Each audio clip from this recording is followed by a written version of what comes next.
Crianças podem sair com a sua professora, por favor. Pessoal do berçário também. Vamos lá. Temos até algumas crianças aí. Temos um númerozinho bom. Ainda não é o total, mas vai chegando aos pouquinhos. Aos poucos vamos retomando aí as nossas atividades. Bom, para os que ainda não adquiriram a revista, depois da escola dominical, procurem com o irmão Max, tá? Que ele ainda tem alguns poucos exemplares, viu? Para vocês acompanharem. Bom, apenas relembrando, como a igreja já sabe, né? Esse ano nós vamos manter aquele esquema que a gente vinha fazendo todos os anos. 3 módulos anuais. No primeiro módulo, estudamos o Antigo Testamento. No segundo módulo, nós estudamos um tema de relevância para a vida da igreja. E no terceiro módulo, nós estudamos o Novo Testamento. Então, Antigo Testamento, tema de relevância para a igreja contemporânea, e no último módulo, o Novo Testamento. E lembrando também que esse ano eu não sou o diretor-geral da escola dominical. O diretor-geral será o atualmente bacharel Gabriel, né, porque nem seminarista ele é mais, que ele já terminou o seminário. E a partir do dia 4 de fevereiro, se Deus assim permitir, reverendo Gabriel. Ele é que vai ser, já está sendo coordenador geral da escola dominical. Então, as revistas foram escolhidas por ele. Os temas também, eu deixei ele muito à vontade para ele escolher os temas, afinal de contas ele é que vai estar à frente, então. E ele escolheu para esse primeiro módulo, eu achei uma revista muito interessante, e vocês vão observar que essa revista é da editora presbiteriana. Nós não temos usado ultimamente as revistas da IPB. E nesse primeiro trimestre, nesse primeiro quadrimestre, que são 4 meses, ele escolheu um tema diferente, né? E quem já tem a revista aí, Encontrei Jesus numa Festa de Israel. Quer dizer, uma coisa diferente. E essa lição, ela vai colocar aí, o nosso Jonas vai colocar lá para a gente, né? Encontrei Jesus numa festa de Israel, né? E ficou definido como nos anos anteriores.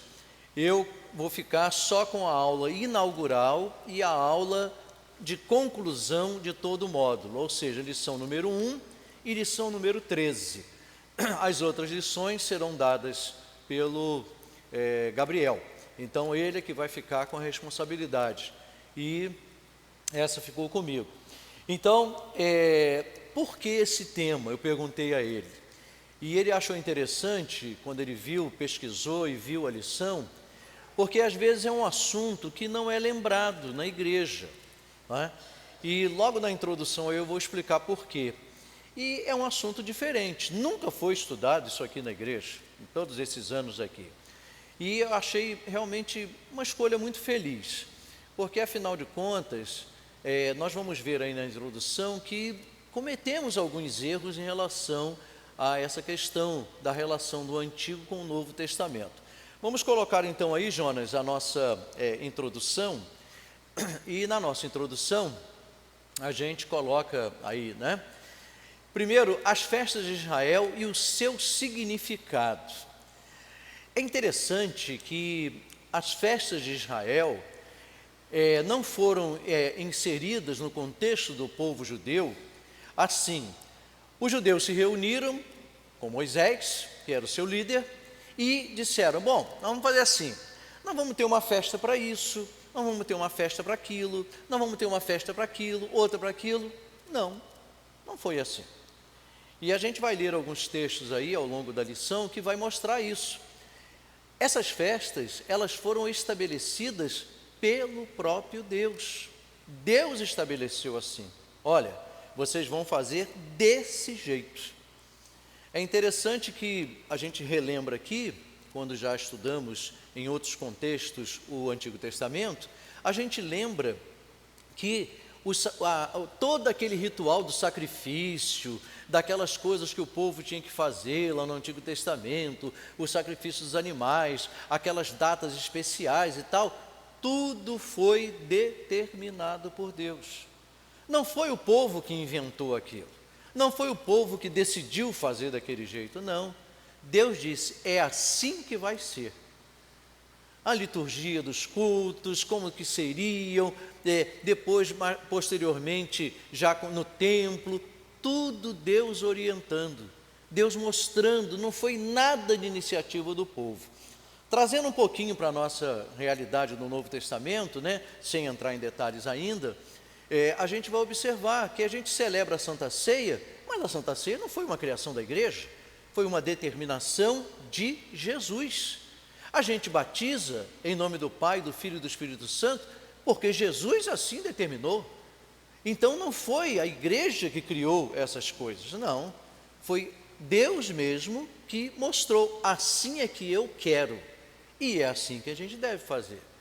Foi por isso que quando veio a Reforma Protestante, nós não ficamos presos àquelas outras coisas que foram acrescentadas pela então igreja cristã da época, né, a católica apostólica romana, e na reforma foi retirado tudo aquilo que não provinha de Deus, e dos sacramentos, dos 7, ficaram somente 2, o batismo e a Santa Ceia, e ponto, e acabou, é o que está na Bíblia, é o que Deus determinou.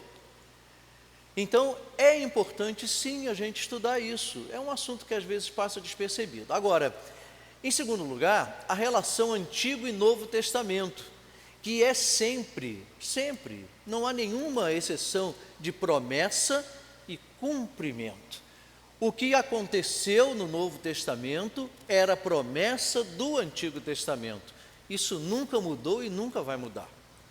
Talvez o grande problema seja que hoje em dia, já há algumas igrejas querendo ultrapassar isso aí. Antigo Testamento promessa, Novo Testamento cumprimento e igreja contemporânea, novidades feitas pelos homens. É o que a gente vê aí fora, em vários lugares, em várias igrejas, é isso que a gente encontra. Coisas que a gente pergunta, mas peraí, mas isso aqui não tem base na Bíblia? Ah não, mas aquilo, o Antigo Testamento já passou, Novo Testamento já passou, agora é o Testamento moderno, é agora a contemporaneidade. Ah, tá. Mas tem base na Bíblia? Não, não precisa ter base na Bíblia. Aquela fase, aquilo tudo é coisa do passado, não tem mais, não é mais interessante. Poxa, é assim? É. E a gente vê os absurdos que vão acontecendo por aí. Nós, como igreja reformada, nós entendemos que não, é a Bíblia. A gente não fica pregando aos 4 cantos, aos 4 ventos, que a Bíblia é a nossa regra de fé e prática. Que lindo! É uma expressão muito bonita, mas a gente vê por aí muitas igrejas que se dizem evangélicas fazendo coisas que não estão na Bíblia, que não tem base na Bíblia. E não vou citar aqui, porque não é o caso, porque senão eu acabaria a aula só citando, né?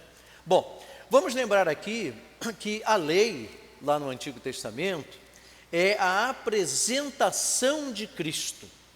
E vamos ver o texto de Gálatas 3, 24, vocês vão me ajudar aí.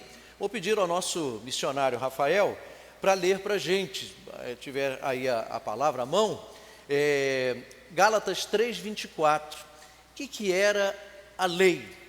Para o povo de Israel, naquele contexto, naquele momento, né? Olha aí o microfone, tinha tinha um contexto, mas para nós é uma outra realidade. Claro que naquela época, né, no Antigo Testamento, durante a vigência da lei, claro, né, eles não tinham ainda a presença corporal de Cristo. Cristo já estava presente espiritualmente, o Espírito Santo também, mas ali já mostrava, né, que a lei é a apresentação de Cristo. Gálatas 3, 24.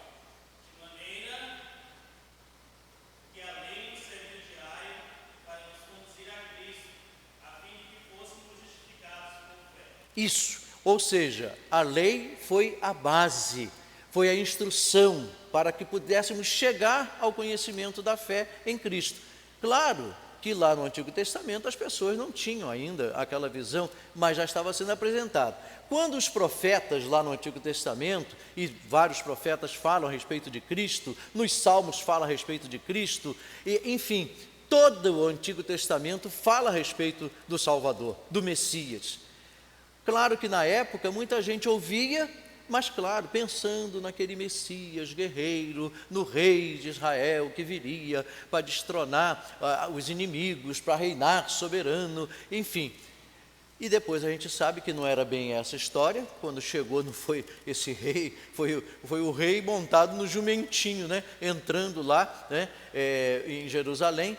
Então, eles não tinham ainda essa percepção, mas já estava lá, tudo apontando, tudo mostrando para essa realidade. E Cristo, agora no Novo Testamento, ele é o quê? O cumprimento da lei, ou seja, a lei se cumpriu. E agora Romanos 10, 4, o presbítero Santos vai ler para a gente. Romanos capítulo 10, versículo 4.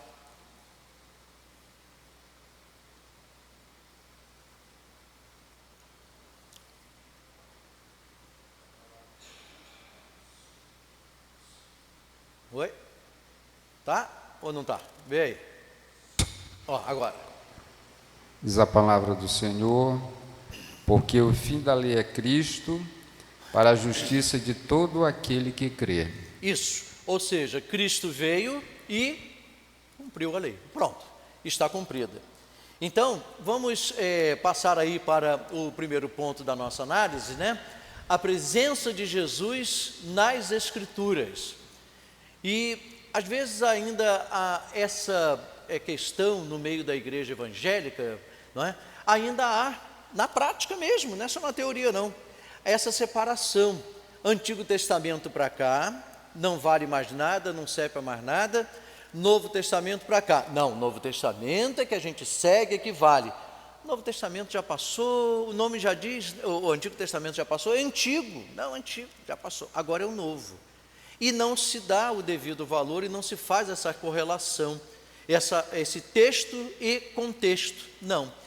E há outras igrejas, né, não vou citar nomes aqui por questões éticas, né, mas que faz o contrário.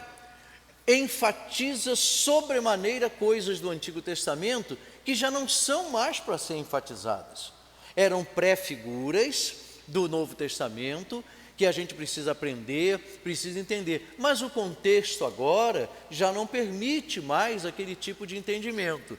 Vou só citar uma questão, mas tem várias aí, que é a questão do sábado, por exemplo, né? Ainda há determinadas igrejas, não, é o sábado que é o dia do Senhor, o sábado do nosso calendário.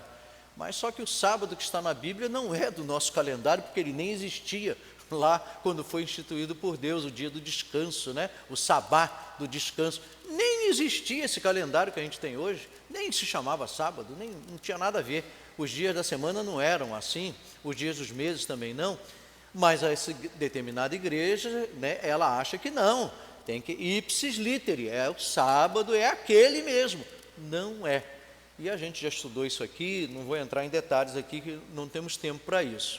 Então, Jesus é apresentado no Antigo e, claro, e no Novo Testamento. No Antigo como promessa e no Novo como cumprimento. Vamos ver agora Atos 3,18, vou pedir para a Silene ler para a gente. Aí agora o microfone vai lá para a Silene. O diácono hoje vai trabalhar, hein? Vai trabalhar no som, vai trabalhar de diácono, vai abrir o portão. Hoje vai ser uma beleza. Silene, Atos 3,18 até o 24.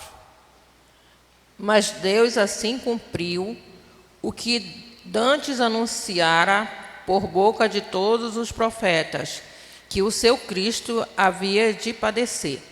Arrependei-vos, pois, e convertei-vos, para seres cancelados os vossos pecados, a fim de que da presença do Senhor venha os tempos de refrigério, que os envie Ele, o Cristo, que já vos designado Jesus, ao qual é necessário que o céu receba até aos tempos da restauração de todas as coisas, de que Deus falou por boca dos seus santos profetas, desde a antiguidade. Disse, na verdade, Moisés: o Senhor Deus vos suscitará dentre vossos irmãos um profeta semelhante a mim, e ele ouvireis em tudo quanto vos disser.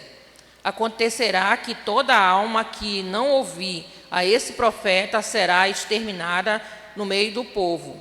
E todos os profetas, a começar com Samuel, assim como todos quantos depois falaram também, anunciaram estes dias. Vós sois os filhos dos profetas e da aliança de Deus. Estabeleceu com vossos pais, dizendo a Abraão: na tua descendência serão abençoadas todas as nações da terra. Tendo Deus ressuscitado o seu servo, enviou o primeiro a vós outros, para vos abençoar, no sentido de que cada um se aparte das suas perversidades. E ainda na sequência, vou pedir para que, aí pertinho mesmo, Edson, para você gastar menos sapato. A Ana Alice vai ler para a gente Atos 26, 22 e 23. Atos 26, 22 e 23.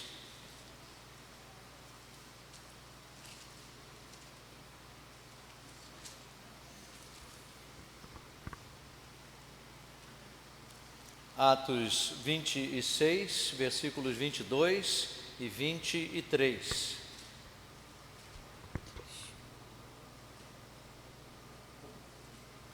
Mas, alcançando o socorro de Deus, permaneço até ao dia de hoje, dando testemunho tanto a pequenos como a grandes, nada dizendo, senão o que os profetas e Moisés disseram haver de acontecer.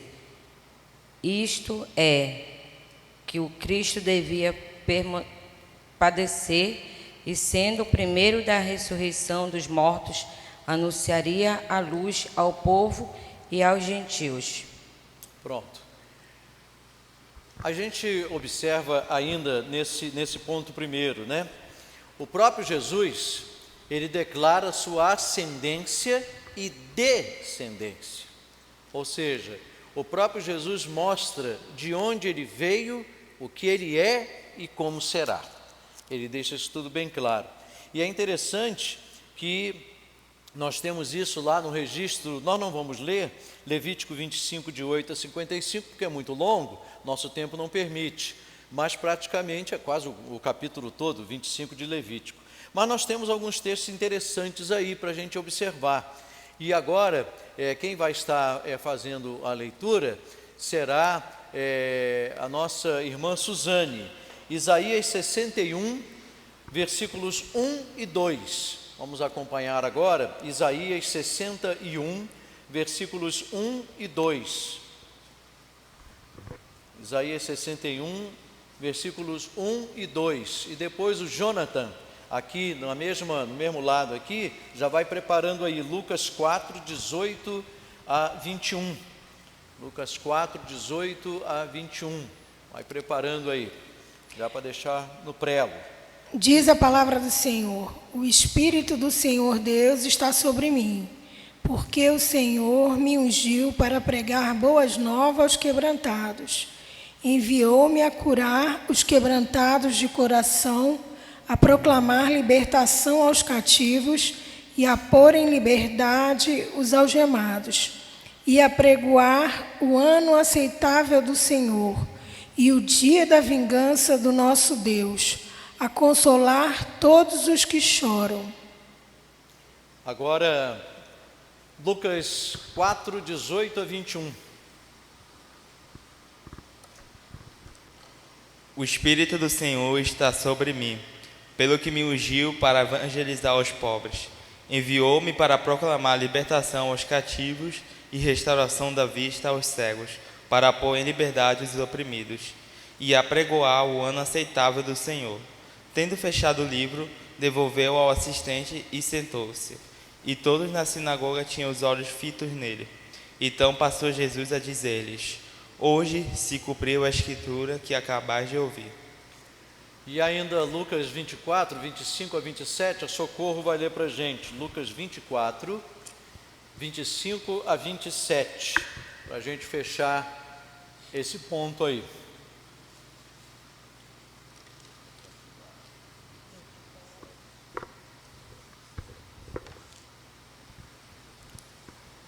Então lhe disse Jesus: os nécios e tardos de coração para crer tudo o que os profetas disseram.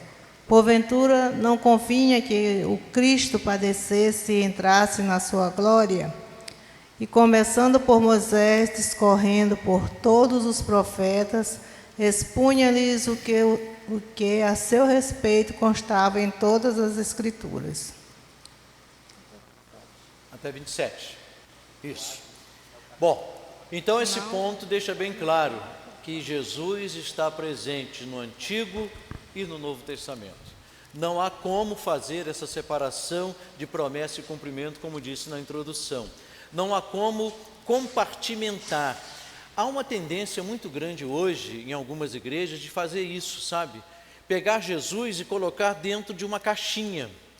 E, por exemplo, os adeptos da teologia do evangelho social, pega Jesus e os seus milagres e a multiplicação de comida para atender as pessoas na época e tal, bota dentro de uma caixinha, é o Jesus do evangelho social, só.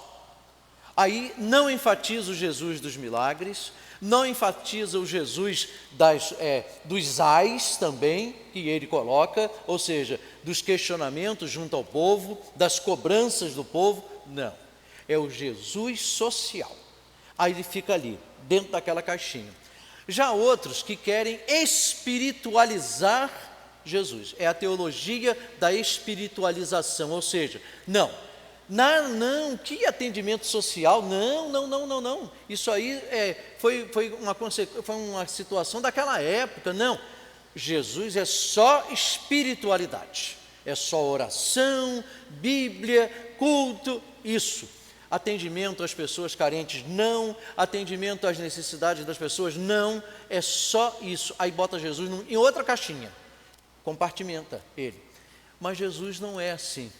Jesus, ele é presença nas Escrituras, em todas as áreas da vida do ser humano, em todos os momentos, em todas as circunstâncias, em toda situação.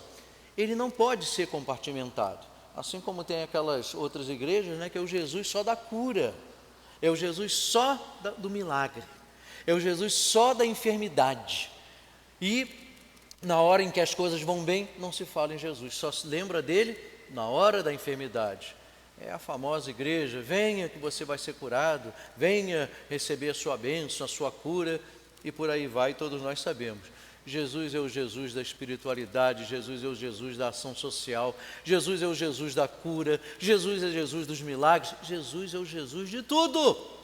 Ele é a razão de ser da nossa vida, ou pelo menos é assim que deve ser entendido, conforme as Escrituras nos mostram. Vamos avançar, passar para o ponto 2. Jesus é o tema central das Escrituras. E a gente tem agora, fazendo aí uma contextualização um pouquinho histórica, né? Algumas afirmações de homens de Deus ao longo da história, né? Primeiro nós temos uma aí de Agostinho, que ele afirma que eventos do Antigo Testamento são pré-figuração dos eventos do Novo Testamento. Agostinho, um dos pais da igreja, né? Ele deixa isso bem claro, que não se pode desprezar nada do Antigo Testamento em relação à manifestação do Messias. Por quê? Porque são pré-figurações do que haveria de acontecer no Novo. Nós temos mais um aí, Lutero.